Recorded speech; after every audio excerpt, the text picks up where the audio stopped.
Good morning. Today is Friday, the 20th day of Sivan.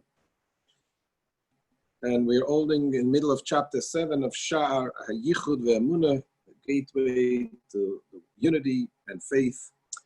And I want to start with a question. What do you guys think? What is it, speech? We're talking about dibur, speech. Does speech reveal or does speech conceal? Anyone want to say something? Does it reveal or does it conceal? I have an answer for both. So you're saying it's both. It's revealing and concealing. Yeah. Yeah, you're absolutely right. So speech reveals. It reveals something that is inside you. Which is obvious. You have speech. You talk only when you need to. The need to talk is only when you have somebody outside and you want to reveal. But in the same time, also speech conceals. There's some thoughts that you have, and the speech doesn't reveal the depth of your thoughts. Sometimes they say, you give a krechts, oi! And there is things that you cannot express in words because words limit, constrain, they limit the deeper thoughts. And the words itself, they're included in the beginning, they're included in the thoughts. The thoughts is something which is connected with yourself.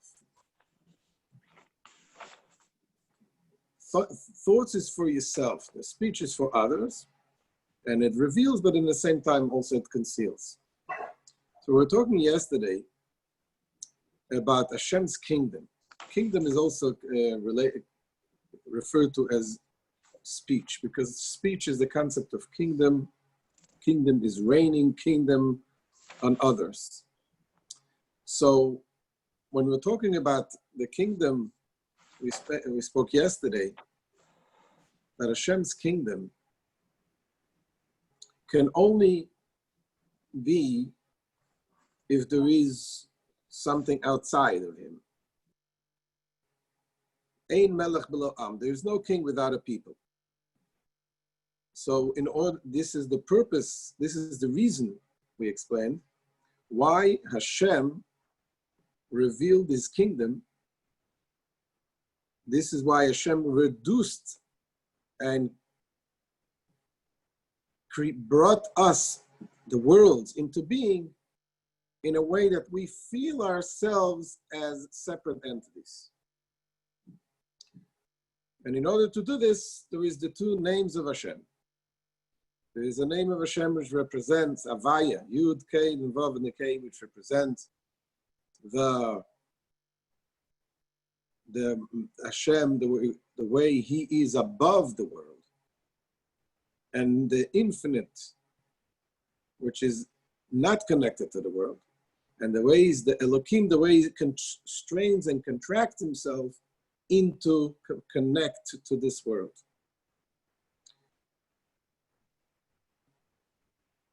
And we explained yesterday also that we have when it says Shema Yisrael, it says in the Zohar, Shema Yisrael is Hashem Elokeinu Hashem Echad. Now we're talking about the oneness of Hashem. This is called Yehuda Eloah, the higher level of oneness. And we have the lower level of the oneness is Baruch Shem Kavod Malchuso Olam Va'ed. It refers to the lower level of oneness, where we understand that everything is nullified in Hashem, but we still here, this is from our perspective, the way we feel ourselves. We don't feel ourselves completely nullified. We feel our own existence, but we have, at the same time, the understanding that we are united one in Hashem. So now, we're going to share the Tanya. I'm going to look inside what Alter Rebbe says today. Vehine, Geder ubchinas Shem Olam Neufel al bchinas Mokem ubchinas Man Dafke. He said before Hashem created the world, the term world can be applied solely to that which possesses the dimensions of space and time.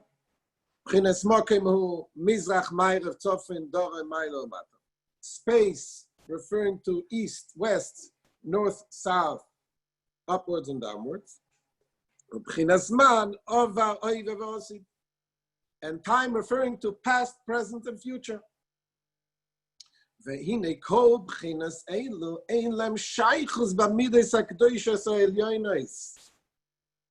All these dimensions of space and time have no relation to the holy supernal attributes of the world of Atzilus, because those attributes are infinite. The midas malchuso izborech levado, shayach loyimar shehu izborech melech lemaylo aden keitze lemata aden tachlis. Only concerning the attributes of God's malchut, is it possible to say that he's king above without an end and below without limits? Likewise to all four directions. In other words, we have the 10 attributes, as we explained in the previous one. And the 10 attributes starting from Chachma, Bina Das, which is the intellectual ones, Chesed, Gvurot, Tiferes, and so on. All of these attributes are above limitations. They have no connection to the physical limitations, that we have in this world. The only attribute of Hashem that has a relationship and has a relationship to our limited world is the attribute of Malchut. Malchut, the kingdom, the royalty, this is the lowest one. By the way, when the Alter Rebbe was imprisoned by the Tsar, one of the questions that came to ask him is the fact that he writes over here that royalty, Malchus, is the lowest one. The royalty is the lowest one. And they took it as if to say that Malchus, the royalty, the kingdom, the Tsar, is nothing. It's the lowest one. And the Alter Rebbe needed to come and explain the depth and Chassidus, what it means that the king himself, he is way above royalty. And the royalty is only the lowest one, the way he has to relate to something else. That's what we say, Adon Olam. You see the thing, Adon Olam, Hashem Malach.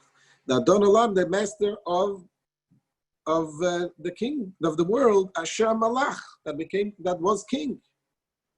So in the kingdom, which, as we said yesterday, in order to be king, you have to have subjects which are lower to be king on. You cannot be king over yourself or over your children or over your ministers. You have to have someone which is totally on a lower level. So in the kingdom, in the attribute of kingdom, this, you can say that it has a connection to space and also a connection to time. And that's what he continues to say. The same is true concerning the dimensions of time, meaning that the attribute of Malchut is in some small measure related to time, as it is written, Hashem Melech, Hashem Malach, Hashem Yimloch. You know the song? Hashem Melech, Hashem Malach. This is Hashem. What does that mean? God reigns, God has reigned, and God will reign. That means the concept of past, present, and future is in the attribute, in the level of kingdom, which is the lowest level of the Sephirus. There you have a connection to space, and there you have a connection to time. V'nimtza shechayus hamokim v'chen chayus hazman ve'yisavuso me'ayin leyesh ve'kiyumam kol zman kiyumam u'mimidas malchuso yizborich v'shem adnos baruch hu. He said thus, the life force of space and likewise of time, and this, and they're coming into being from nothingness, and their existence, as long as they shall exist, are from the God's attribute of Malchut, and from the name Adnut. So he says there is the attribute of Malchus, and the attribute of Malchus is connected with the name, as we said earlier, the names of God. We have the name that reflects above the world, and we have the name that reflects kingship and rulership upon the world, which is the lower level. It's called the Adnut. ולפי שמידס מלכוס יסבורך, מיוחדת במהוסו ועצמוסו יסבורך בתכלס היחוד כמו שיסבהר. Now, since God's attribute of Malchus is united with his essence and being in absolute union, as will be explained. The Rebbe later is going to explain that actually the kingship, Malchus of Hashem, is really connected with its source. As shall be explained, Hilkach, therefore, gam bchinas hamokem v'azman betelim b'metzius mamesh legabe mehusay v'atzmusay yisborach kibitlo ira shemesh v'shemesh. He says, space and time, which are created for Malchus, are therefore also completely nullified in relation to God's essence and being, just as the sunlight, whilst it is still within the orb of the sun, is nullified to the sun. Now he says, he introduces a little Kabbalistic thing. He says, V'zeu shiluv shem adnus v'shem avaya. And this is the meaning of the alternation of the letters of the name Adnut with the name Havaya. You know, you have some in some Sephardic Sidurim, you can find the names of Yud K Vav K. I'm going to show you. I'm going to share it in a second. 1 second.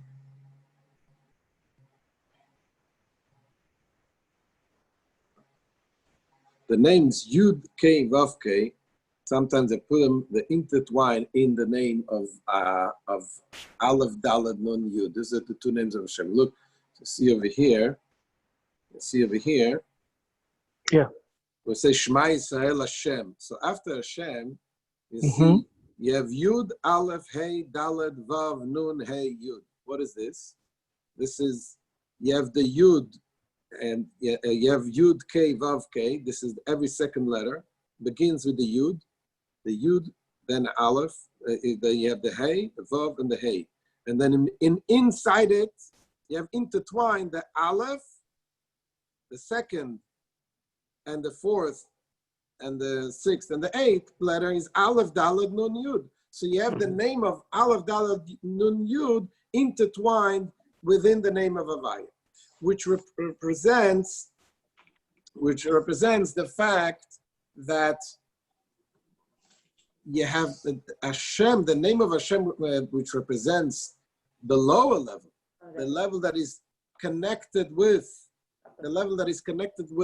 this world, the limited level, is in fact connected and intertwined in the name of Havaya, which represents the name of Hashem, which is above the world. So let's continue. And it says, the Alter Rebbe explains, Kishem Havaya Moira Shu Lemaila Min Hazman. The name Havaya, the name itself, represents the concept which is above time. Shehu Haya Hayve V'yeh Berega Echad. It says the name Havaya indicates that he transcends time, that he was, is, and will be all at the same time, all in the same instance. K'moshe Kasuv Beraya Vehaemuna Pashas Pinchas, as is stated in Raya Vehaemuna on the Parsha Pinchas, V'chein lemayla mebchinas mokem ki hu mehave tamid es kol bchinas hamokem kuloi milemayla ad lemato ledalet tzitchim. And likewise, the name Havaya transcends space. For Havaya continuously brings into existence the whole dimension of space, from the uppermost level of space to the lowermost level of space, and in the four directions. It says clearly the divine name Havaya transcends time and space. Malchut and Adnut, however, do bear some relation to time and space. Nevertheless, since the letter of the name of Adnut are interspaced within the letters of the name Havaya, the dimensions of time and space are completely nullified in relation to God. This is the state called Yehuda, the lower or higher level of unity. So here, this part today, to summarize today's lesson of Tanya, the Alter Rebbe explains the concept of Yehuda Ilah, the higher level of unity, and that means that there is the world, from the perspective of above, that the world, the existence of the world comes from the name, from Malchut, which is kingdom, comes from Adnut, the rulership, but it's intertwined and included within the name of Havaya.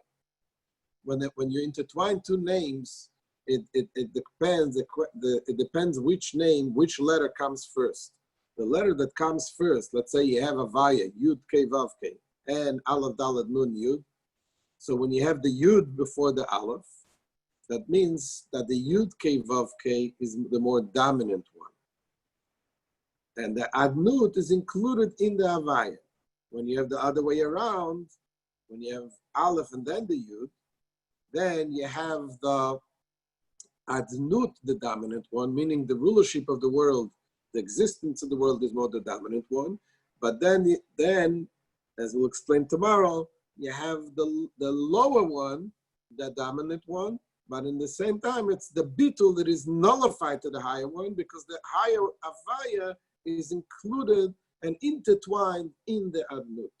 So this is the end of today's share. Please share with friends. Please subscribe. And there should be Hatzlacha Rabbah and a Guten Shabbos.